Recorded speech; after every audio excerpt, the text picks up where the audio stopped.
बस इसके कारण ऐसा लगता है कि इस राज्य का उत्तराधिकारी किसे बनाया जाए, इस बात की फिक्र है।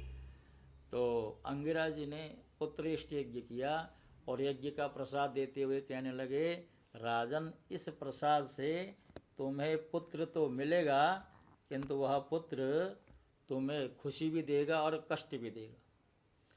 तो कहने लगे कि कष्ट की तो बाद में देखी जाएगी, पहले पुत्र का मुख तो देखने को मिल जाए। अब पुत्र हो गया। कहते हैं उसकी कई रानियां थीं। जो बड़ी रानी थी तो जिसका नाम कृतद्युति था, उसको प्रसाद दे दिया गया और भगवान की कृपा से पुत्र रत्न उत्पन्न हुआ। और पुत्र रत्न उत्पन्न हुआ तो अब इधर खुशी का पारावार नहीं रहा। किंतु जैसे जैसे वो बच्चा बड़ा होने लगा, इधर दूसरी जो रानियां थी उनके मन में सौतिया डाह उत्पन्न होने लगी। वो सोचती हैं जब से बड़ी रानी ने बेटा दिया है, राजा का ध्यान तो बस उधर ही है, हमारी तो उपेक्षा हो रही है। सोते हुए बच्चे को जहर पिला दिया गया, मर गया। प्रातःकाल दासी से कहा रानी ने कि देखो काफ़ी देर हो गई है, अभी बच्चा उठता नहीं है, उसकी कोई किलकारी नहीं, कोई रोने की आवाज़ नहीं, ज़रा देखो तो सही। और दासी ने जा कर के देखा, बच्चा तो मरा पड़ा है। और रानी को खबर मिली, राजा को खबर मिली, पूरा राजमहल शोक के पारावर में हिलोरे लेने लगा, सब रोने लगे छाती पीट पीट करके। तो बताते हैं कई दिन हो गए बच्चे का संस्कार नहीं हुआ। तो देवर्षि नारद जी तो इसी काम के लिए जाने जाते हैं।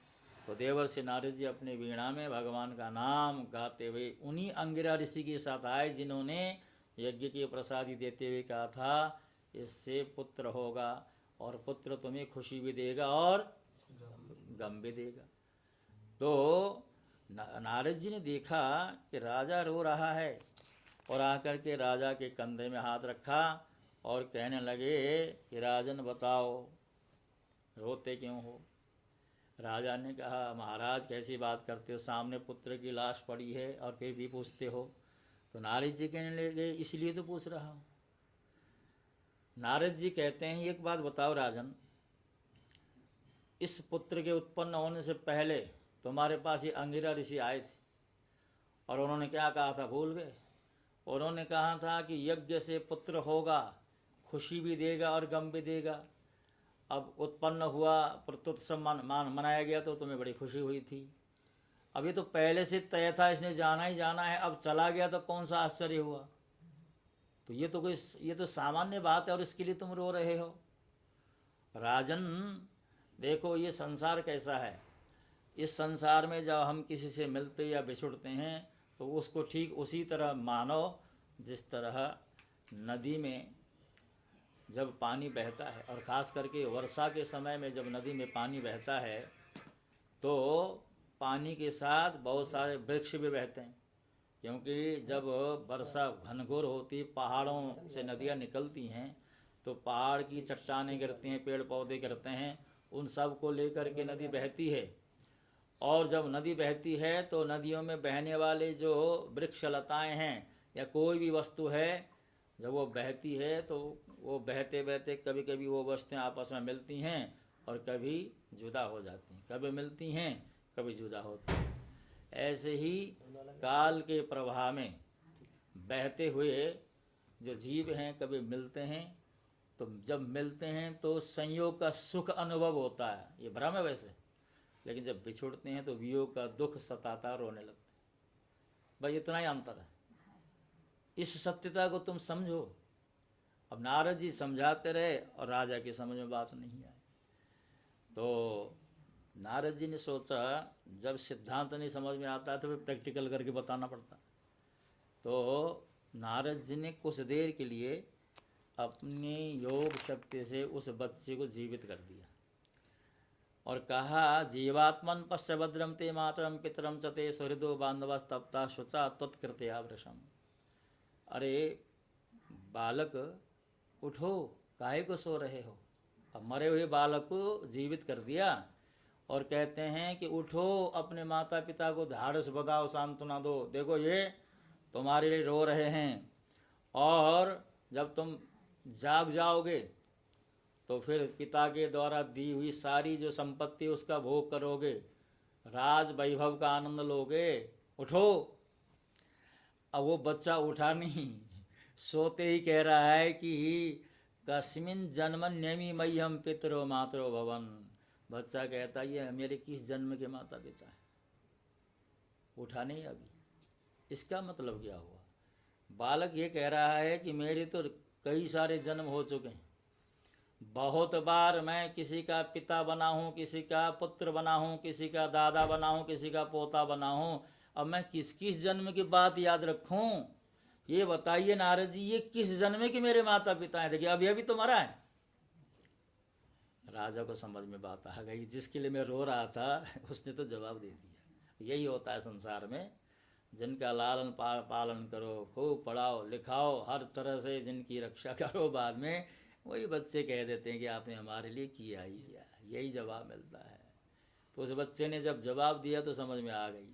नारद जी ने एक संकर्षण मंत्र का उपदेश किया राजा को, कहा इससे तुम भगवान संकर्षण की उपासना करो, भगवान नारायण का ध्यान करो।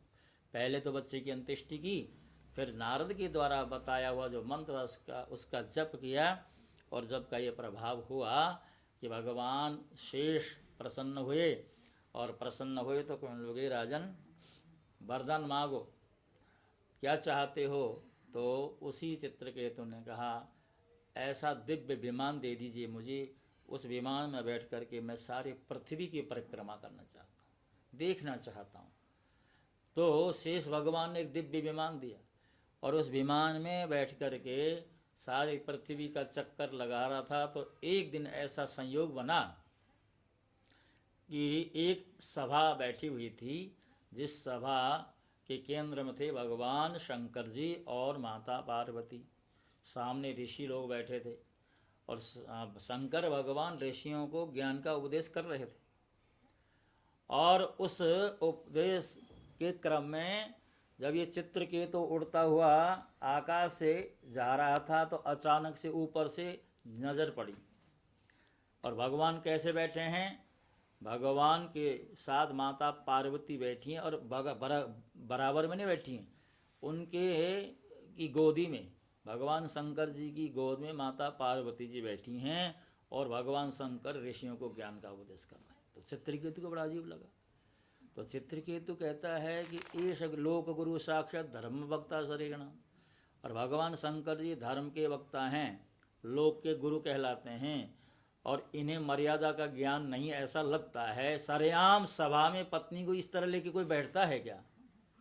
अब ये विमान में बैठा बैठा बोल रहा है। अब शंकर जी ने तो सुना नहीं, लेकिन माता पार्वती जी के कान में ये बात चली गई।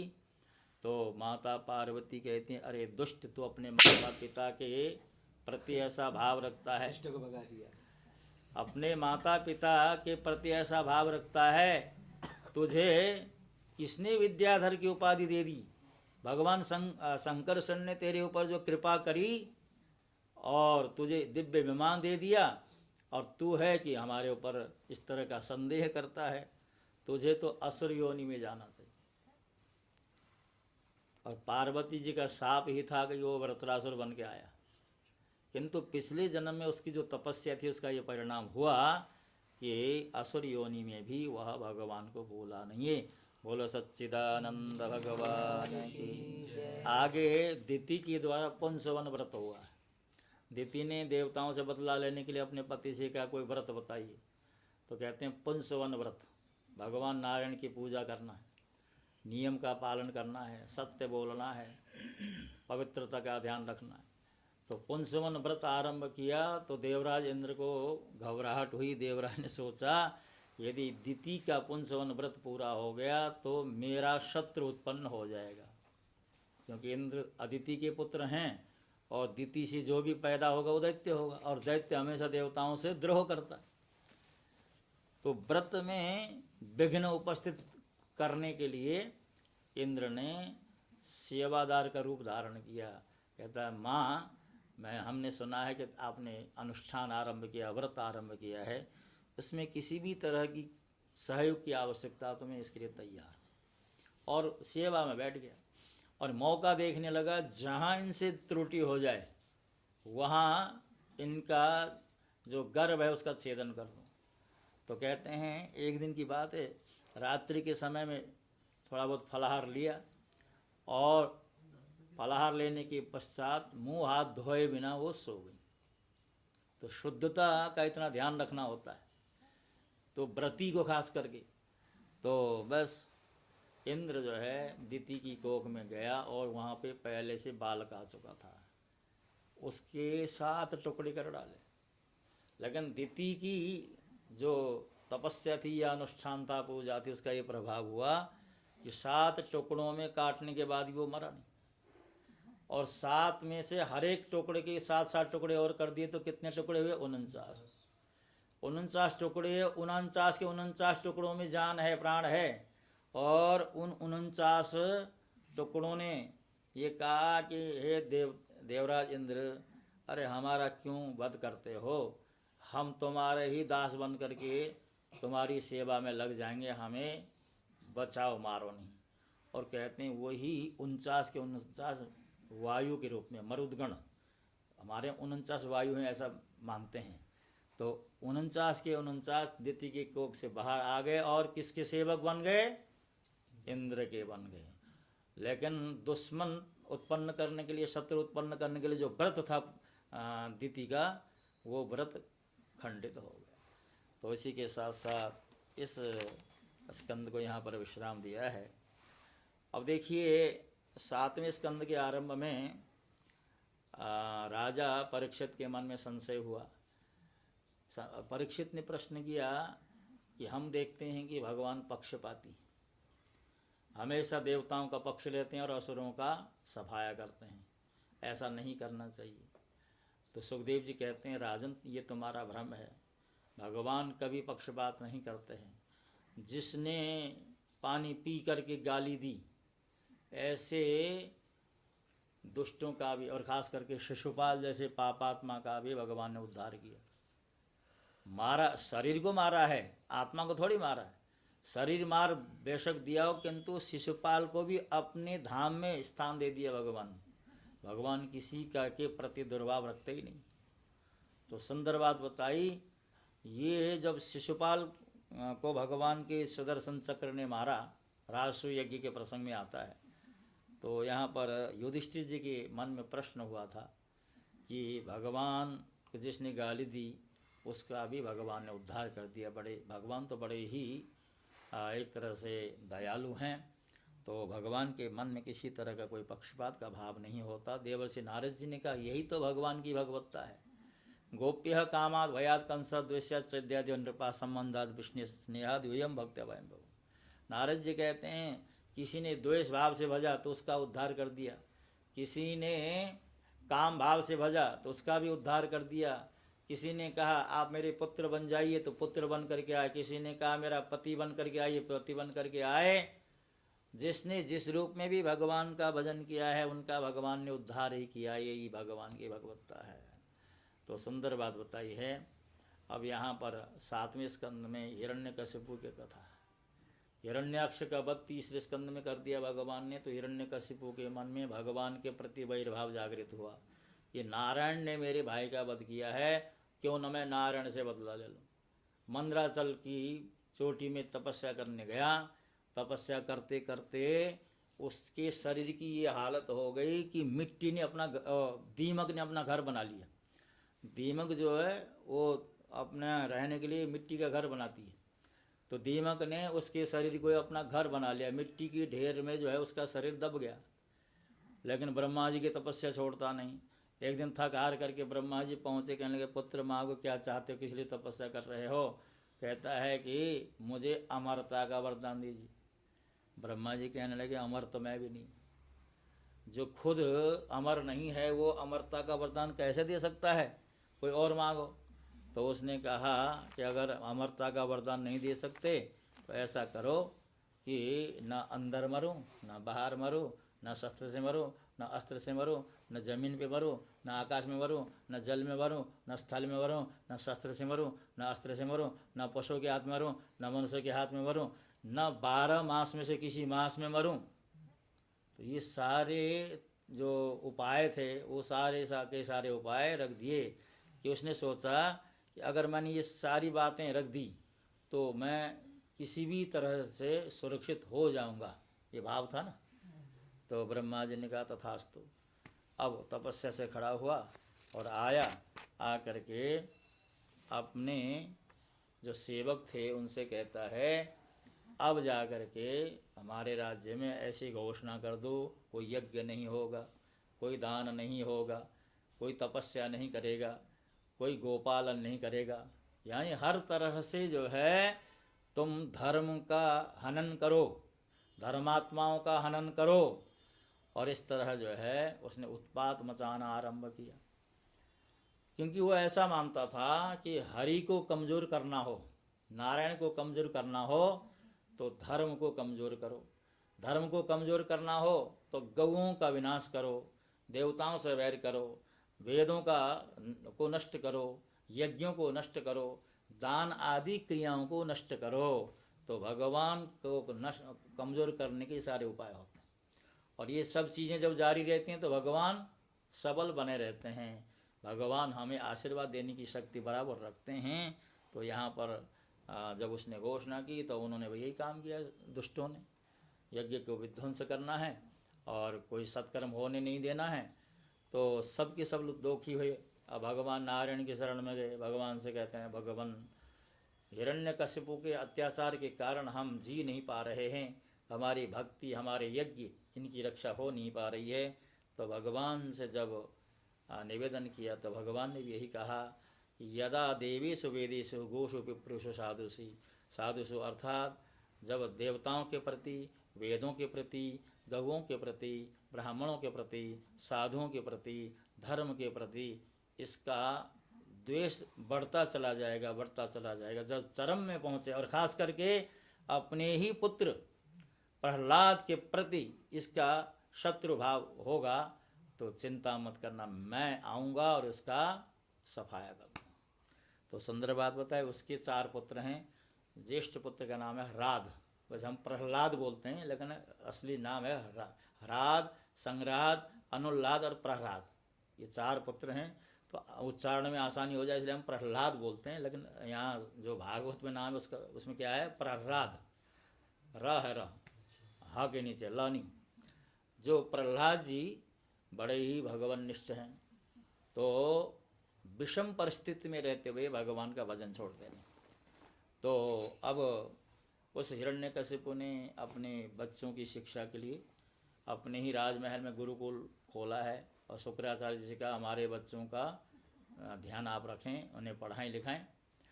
और शुक्राचार्य जी आसुरी विद्या पढ़ाते थे। आसुरी विद्या का मतलब ये है कि यज्ञ नहीं करना, तप नहीं करना, पूजा नहीं करनी, न ब्राह्मणों का, न साधुओं का, न संतों का, किसी का सम्मान करना नहीं है। ये उल्टी शिक्षा आसुरी विद्या के रूप से जानी जाती।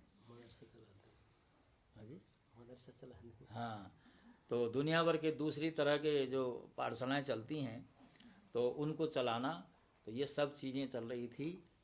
अब एक दिन जो है प्रहलाद जी जो है सबसे छोटे थे पुत्रों में, तो स्नेह बड़ा रखता था।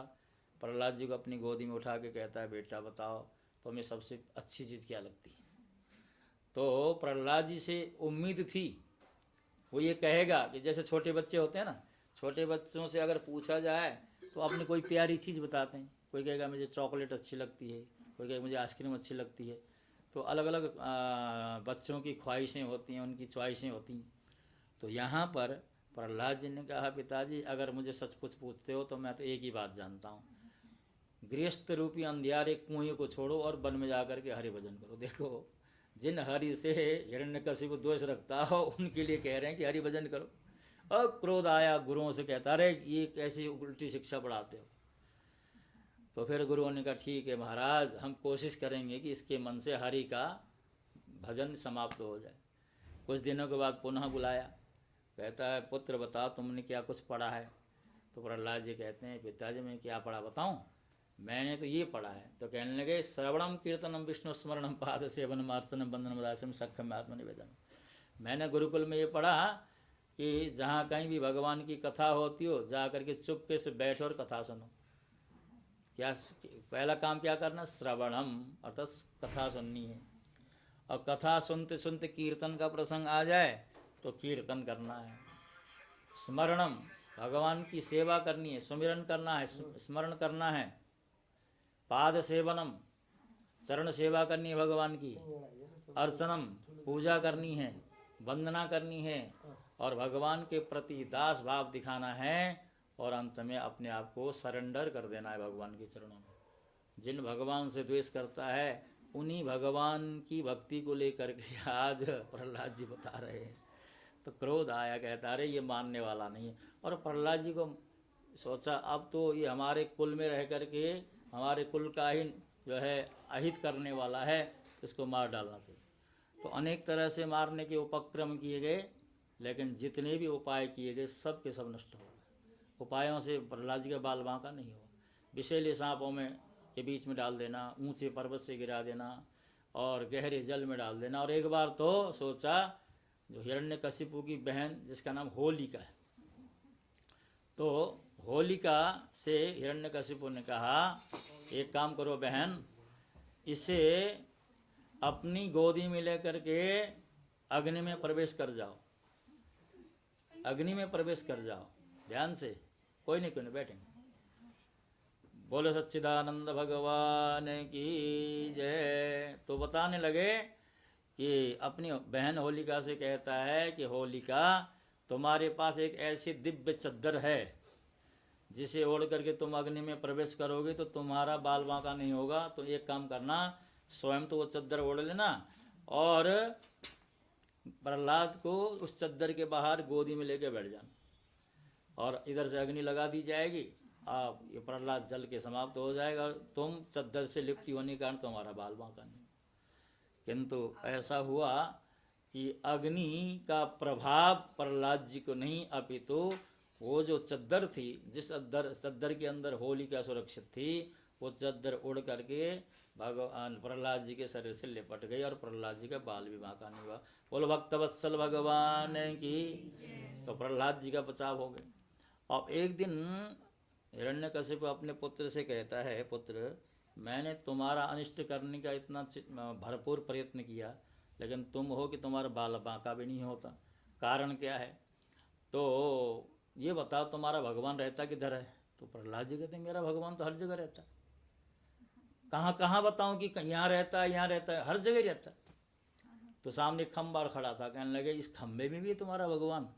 तो प्रहलाद जी कहने लगे जब मैंने कहा ना हर जगह है तो खम्बे में कैसे नहीं हो सकता है? खम्बे में भी है। तो उसने एक जोर का घूंसा मारा और खम्बे के अंदर से भगवान प्रकट हुए। और भगवान का स्वरूप कैसा था? नरसिंह रूप था। और नरसिंह रूप में प्रकट होकर के हिरण्यकशिपु का प्राणांत कर दिया। तो इसी के साथ साथ अब जैसे ही भगवान ने हिरण्यकशिपु का तो प्राणांत कर दिया, लेकिन भगवान का क्रोध शांत नहीं हो रहा। तमाम देवताओं ने आकर के कहा भगवान हमारा मिशन पूरा हो गया, अब शांत हो जाइए। अंत में लक्ष्मी जी को भेजा गया, लेकिन क्रोध शांत ही नहीं होता। अंत में प्रहलाद जी आए। प्रहलाद जी जैसे भगवान के सामने खड़े हो गए, चरणों में गिरे, तो भगवान का क्रोध शांत हुआ। भगवान ने कहा पुत्र मांगो क्या चाहते हो? प्रहलाद जी कहने लगे नहीं भगवान, मैंने आपसे कोई वरदान पाने की इच्छा से आपकी तपस्या नहीं की है, बस आपकी कृपा मिलती रहे। तो भगवान कहने लगे कि तुम्हें पिता की गद्दी संभालनी होगी। तो प्रहलाद जी ने यहाँ पर कहा कि मुझे इस एक बात का डर है भगवान, मेरे पिता ने जीवन में इतने घोर कर्म किए हैं, ऐसा तो नहीं उसे नरक में जाना पड़ जाए। तो भगवान कहते हैं देखो जिस कुल में तुम्हारे जैसा भक्त उत्पन्न होता है उसकी 21 पीढ़ियाँ तर जाती। तो इसी के साथ इस स्कंद को यहाँ पर विश्राम दिया गया है। और 8वां जो स्कंद है उसमें आरंभ में मनु मनवंतरों की कथा और चतुर्थ जो तामस मनु हुए हैं उनके मनवंतर में भगवान का हरि अवतार हुआ और उन्होंने गजेंद्र को ग्राह की चंगुल से बचाया। कहते हैं एक त्रिकूट नाम का पर्वत है समुद्र के तट पर, क्षीर सागर के तट पर, और उस त्रिकूट पर्वत की तलहटी में एक वरुण देव का सुंदर उद्यान है और उस उद्यान के बीच में एक सुंदर सरोवर है। उस पर्वत की माला में रहने वाला, उस पर्वत के जंगलों में रहने वाला एक हाथी उस पर्वत से नीचे उतरा, वरुण जी के उस उद्यान में गया और जा कर के देखा सुंदर सरोवर है, शीतल जल है। पहले जलपान करता है, जलपान करते करते उसको नहाने का मन करता है, और नहाने के लिए जैसे अंदर जाता है तो कहते हैं नहाते नहाते समय का भान होता नहीं, खुद भी नहाता है, बच्चों को भी नहलाता है। अंत में होता क्या है कि उस जल के अंदर एक मगरमच्छ रहता था। उस मगरमच्छ ने उसके पैर पकड़े, अब अपने आप को छुड़ाने का प्रयत्न किया, होता नहीं है। बच्चों को पुकारा, बच्चों ने कोई सहयोग नहीं किया। बच्चे वहाँ से निकल के वन की ओर चले गए। बेचारा अकेला मगरमच्छ के साथ संघर्ष कर रहा था। अंत में देखा उसी सरोवर में एक कमल का फूल खिला है। अपनी सूंड से वो कमल का फूल तोड़ा और सूंड को उठा करके नारायण अखिल गुरु भगवान नमस्ते ऐसे पुकार करी, तो भगवान दौड़े दौड़े आए, सुदर्शन चक्र से उस ग्राह अर्थात मगरमच्छ का शरीर छेदन किया और उस गजेंद्र को बचाया। कहते हैं गजेंद्र जो है हाथी की योनि में भी उसके अंदर इतना ज्ञान था कि उसने भगवान की स्तुति की। पिछले जन्म में एक राजा था इंद्रद्युम्न नाम का, उसको अगस्त्य जी का शाप था कि तुझे हाथी की योनि मिलेगी, लेकिन भगवान की भक्ति इतनी थी कि स्मृति बनी रही और भगवान ने उसका उद्धार कर दिया। तो सुंदर बात बताई। आगे जो है समुद्र मंथन की कथा। कहते हैं कि एक समय की बात है, देवताओं और असुरों में हमेशा बैर भाव रहता था। प्रायः असुर लोग देवताओं को दुखी करते थे। तो एक समय जो है देवताओं ने निश्चय किया कि हमें ब्रह्मा जी के पास जाना चाहिए और ब्रह्मा जी इसका कुछ समाधान कर सकते हैं। ब्रह्मा जी उन सब देवताओं को लेकर के भगवान के उस धाम में गए और निवेदन किया, और निवेदन करने लगे कि भगवान असुरों के द्वारा बार बार देवता लोग सताए जाते हैं, कोई उपाय करें।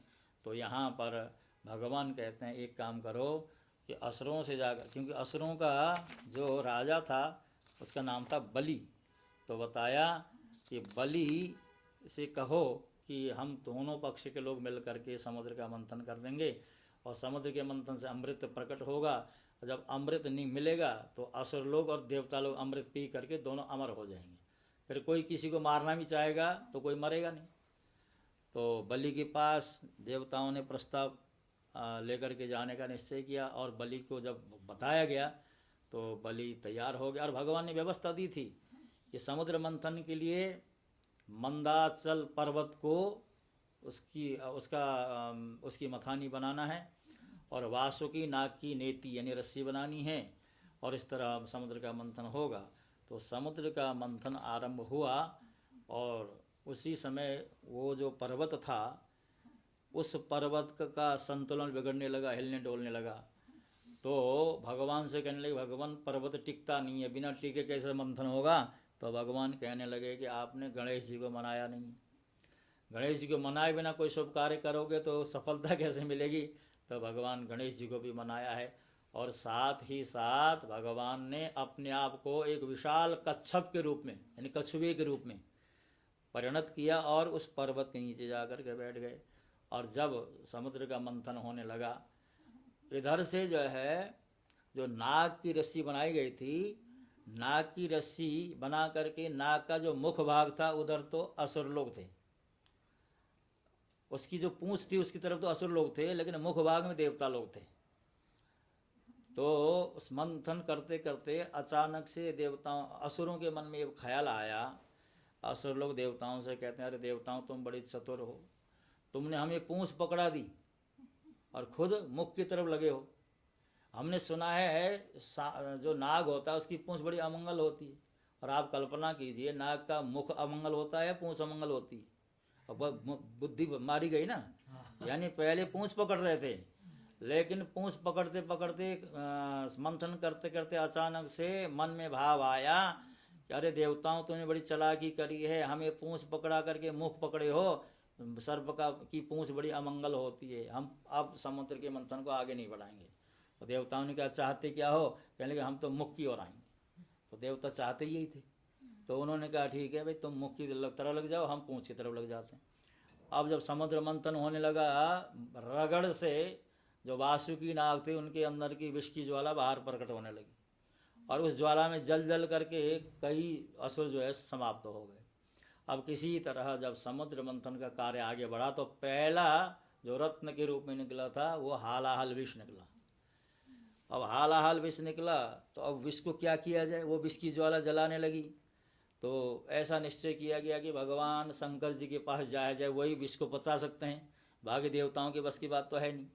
तो बताया, भगवान के पास गए और जा कर के कहा, निवेदन किया, भगवान आपके अलावा कौन पचा सकता है जहर को। तो भगवान ने जहर का पान किया और कंठे गले में रोक दिया उसको। तो उस जहर के कारण भगवान का जो कंठ है वो नीला पड़ गया। इसलिए भगवान शंकर जी के एक नाम क्या है, नीलकंठ। बोलो नीलकंठ भगवान की जय। तो सुंदर बात बताई। अब समुद्र का जो मंथन है वो आगे बढ़ा तो दूसरे रत्न के रूप में कामधेनु गाय प्रकट हुई। ऋषियों ने सोचा हमारे मतलब की है, क्योंकि बिना गाय के यज्ञ नहीं होता। उसके बाद बताया उच्चैश्रवा नाम का हाथी घोड़ा प्रकट हुआ। तो बलि ने इच्छा की कि मुझे मिल जाए घोड़ा तो बढ़िया है। तो कहा कोई बात नहीं, तुम रख लो। ऐरावत नाम का हाथी निकला तो इंद्र ने उस हाथी को लेने की इच्छा की। तो असुरों ने कहा तुम ले लो भैया, कोई बात नहीं, सहमति बन गई। उसके बाद जो है कौस्तुभ नाम की मणि निकली। तो भगवान के भी मन में इच्छा हुई कि वो मणि मैं धारण कर लूँ। और कहते हैं अप्सराएं निकली, वो स्वर्ग में भेज दी गई। भाई स्वर्ग में जिसका भी विराज होगा वो अप्सराएं उन सबको आनंद प्रदान करेंगी। तो इस तरह जो है वारुणी नाम की मदिरा निकली। तो असुरों ने उस मदिरा को स्वीकार किया। और अंत में भगवान धन्वंतरी अमृत का कलश लेकर के प्रकट हुए। अब जब जैसे अमृत का कलश लेकर के भगवान प्रकट हुए तो अफरा तफरी मच गई। वो कहता अहम पूर्वम। देवता कहते हैं हम पहले पिएंगे, असुर कहते हैं हम पहले पिएंगे। और असुरों की ताकत अधिक थी तो असुरों ने अमृत के कलश को अपने अधीन कर लिया। अब देवता लोग रह गए, देवता मुंह ताकते रह गए, कहने लगे भगवान ये तो अनर्थ हो गया। जिस बात का डर था वही हो गया। असुरों के हाथ में अमृत आ गया, वो पी करके वैसे भी पहले से हमें परेशान करते थे, अब तो और भी हमें परेशान करेंगे। अब हमारा हमारी जो मेहनत थी, हमारा जो परिश्रम था वो तो व्यर्थ हो गया। तो भगवान कहने लगे चिंता मत करो,